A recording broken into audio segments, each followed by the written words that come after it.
सोचिए, मंदिर में जब आप जाते हैं तो सबसे पहले नजर किस पर पड़ती है? एक शिवलिंग जिस पर निरंतर जल की धारा बह रही होती है। लाखों लोग सुबह सुबह लाइन लगाते हैं बस भगवान शिव को एक लोटा जल अर्पित करने के लिए। लेकिन क्या आपने कभी सोचा है, आखिर जल ही क्यों? क्यों ये परंपरा हजारों सालों से चली आ रही है? और क्या सचमुच अगर कोई शिवलिंग पर जल न चढ़ाए तो उसका फल अधूरा रह जाता है? आज हम खोलेंगे वो रहस्य जो शिव पुराण, लोक कथाओं और विज्ञान तीनों में छुपा है। समुद्र मंथन के समय जब भयानक हलाहल विष निकला तो पूरी सृष्टि नष्ट होने लगी। देवता और असुर कोई भी उस विष को पीने को तैयार नहीं हुए।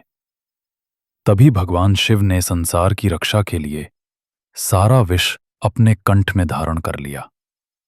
विष की ज्वाला इतनी प्रचंड थी कि उनका कंठ नीला पड़ गया और तभी से वे कहलाए नीलकंठ। कहा जाता है, उस जलती हुई विषाग्नि को शांत करने के लिए देवताओं ने शिवलिंग पर जल अर्पित किया और तभी से ये परंपरा हर युग में अनिवार्य बन गई।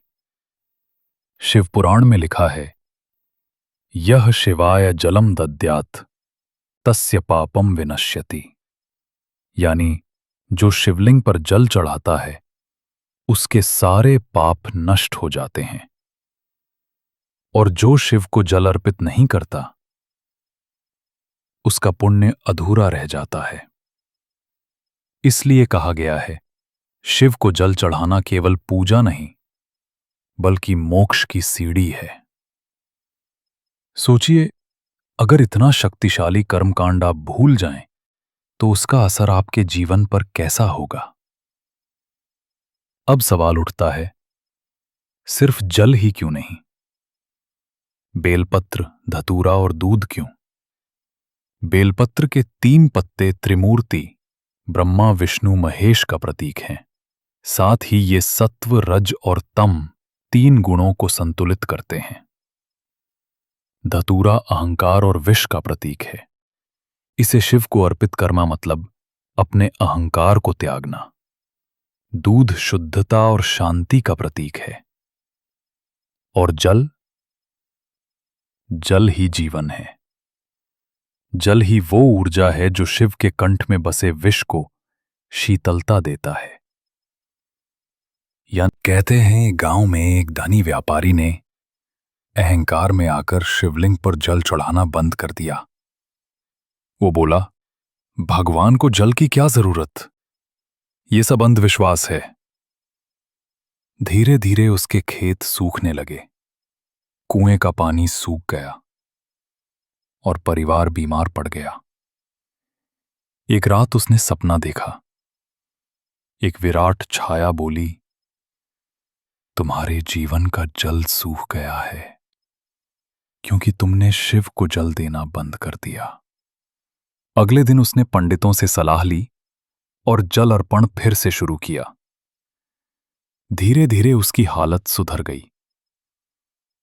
लोग कहते हैं, यह कोई साधारण संयोग नहीं था, बल्कि ये था भगवान शिव का संकेत। अब इसे विज्ञान की नजर से देखें। शिवलिंग हमेशा पत्थर से बना होता है, विशेषकर काले पत्थर से। जब उस पर निरंतर जल बहता है तो मंदिर का वातावरण ठंडा और शांत रहता है। ये पानी हवा को शुद्ध करता है और आसपास की नकारात्मक ऊर्जा को खत्म करता है। इसके साथ ही बेलपत्र और धतूरा जैसी चीजें एंटीबैक्टीरियल और मेडिसिनल गुण रखती हैं।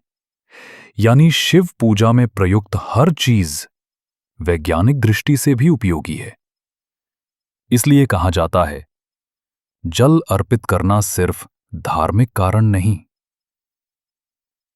ये ऊर्जा संतुलन और स्वास्थ्य लाभ का भी प्रतीक है। आज भी देखिए, सावन के महीने में लाखों लोग सिर्फ 1 लोटा जल लेकर मंदिर जाते हैं।